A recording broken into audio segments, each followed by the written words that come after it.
Nagsalita po ang ating mahal na Secretary John Vic na ang nagplano po rito, o yung pagkaintindi namin, ang nagplano ay kayo, Like to Secretary answer that, Anyo, Secretary Gibo Chodoro, at ang pinangalan, ang Chief PNP, General Marbil. Parang apat yung pinangalanan sa isang interview ng ating Secretary ng DILG. Can I answer that, ma'am? Yes, please, your record. The question was, who planned this?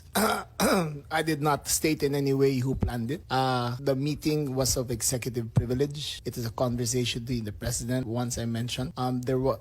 So what exactly did you say? Ano sinabi po ninyo? They Ang asked me- pagkaintindi namin, itong apat na pinangalanan, ang siyang nagplano. Kasi Ma'am, we're already invoking namin. executive privilege in this matter. Yes. We're invoking executive privilege in this Yes, matter. that's fine, but it's Yes. in the interview, and it's Yes, ma'am. public. It goes as far as the interview, ma'am. Yes, ma'am. That's Yes, it. I'd like to understand. I think your brother was trying I to did not explain state in any what he way. said in the interview, and I'm happy They to asked hear me it. if I planned it. I said it was not me. There were other people in the room, but we did not discuss any plans of any arrest. Saan nanggaling yung mga pangalan na ito? Ma'am, that again is executive privilege. Ma'am, let Pero me explain, ma'am. nandun- Let me nandun explain sa first, ma'am. interview po eh. Yes, yes, Ang ma'am. liwanag Let eh. me explain first, ma'am. We were discussing rumors of an impending arrival based Parang on... hindi yung ganun ang dating sa amin eh. Ang That pagkaintindi is namin, the whole apat ang truth, nagplano. ma'am. That is we were discussing rumors. Go ahead, ma'am. Patugtog na lang natin para maintindihan ha. And was that the plan from the very Yes, from the beginning? very What beginning. what was, and who was really on top of this? Kayo ho ba? Because during the press conference of the president, it was you and the president. Yes. So yes. ikaw ho ba nagplano ng lahat ng ito? Hindi naman, hindi naman. It was a group effort. Secretary Chodoro was there, Secretary Anyo was there too, and the President and I. So, hindi naman ako. Ako lang ang I natira stand by that, ma'am. last man standing doon sa Malacanang. I stand by that. Kasi Secretary Chodoro was working out of his office sa Pinapakaliwanag Camp po ng Aguinaldo. sinabi Yes, ma'am. ninyo. Secretary Wala Anyo, namang of course, his pakiyaw-kiyaw dun sa specialty is sinabi. intelligence. Yes, So he was... Patayin na muna natin. Pakaliwanag naman ang sabi ninyo, hindi ako mag-isa kahit ako ang kasama ng presidente nung nagsalita Yes, ma'am. sa presscon, hindi ako mag-isa ang nagplano. Isang grupo kami. Tapos pinangalanan mo. No, ma'am. Sinabi ninyo eh. I state, ma'am, again, executive privilege. But, ma'am, Walang executive privilege kasi binunyag na I ninyo sa must TV. state it very clear, as I stated very clear, that there was no mastermind. We were discussing mainly about what the president's statements were in Hong Kong, and it was based all on that statement, ma'am. Sinabi ninyo na hindi kayo mag-isa na nagplano, kundi isang There was no grupo. planning, ma'am. Pero yun ang sabi eh. I said, hindi ako nagplano. Marami May kaming- isang grupo na ang- nagplano. We were all talking about a rumor, ma'am, and that was all. Rumor lang yon. Yes, ma'am.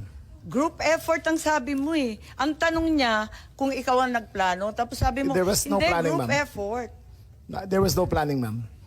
Anong Earlier- in-effort ng group Ma'am, kapag hindi let plano? me make I think that we're intruding into executive privilege already, ma'am. I think that we please No, I'm respect just our... asking him to explain the media. Yes, ma'am. But Yes, it's already I'm a very thin confining- dividing line between what transpires in a room between I cabinet will- members I will- and a media statement. But there's a very thin dividing line, ma'am. Understood. I hope that we can respect executive privilege. Pero ngayon, sinabi kasi sa TV, paliwanag naman ninyo sa atin kung ano ibig sabihin. Kasi ang sinabi, hindi ako mag-isa na nagplano, may grupo kami. They asked me if I had planned it. Sabi ko, I did not.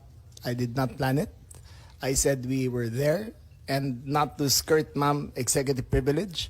It was mainly because of the statements of the former president in Hong Kong that he said, in his words, ma'am, in Hong Kong, that, I think you have a clip, he said that, ang reading ko ay may ICC warrant of arrest na. That was the best of my recollection, ma'am. So anong pinag-group effortan? To Anong discuss diniscuss the rumor, ng ma'am. grupo na That, again, ma'am, pinangalanan nyo? as far as I will invoke executive privilege, there was no, you cannot plan on a rumor, ma'am. Kaya nga, kaya nagtataka So, ako, again, bakit ma'am, group effort? Chismis lang naman yun. Chismis nga. Ayun Yun na nga, yun. kung chismis, bakit mag-group effort pa? Tapos pinangalanan mo Ma'am, pa lahat na maraming nag-group marites sa effort. mundo to, ma'am. Dabis naman yung marites, dami-daming It marites was a sa amin. discussion of a rumor based on the statement of the president in Hong Kong. Secretary Anyo, of course, his specialty is intelligence, so he was gathering all the information in his source, in his location. So ako lang ang nasa Malacanang. So he served this role, and the information that he gathered and shared was very reliable. And Such as? Or is there such anything you can as share? the conversations on whether or not they would go home.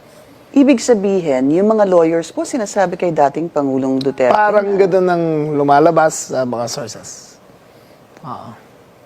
Sources from Secretary Anyo? Sources ni Secretary Anyo. Opo.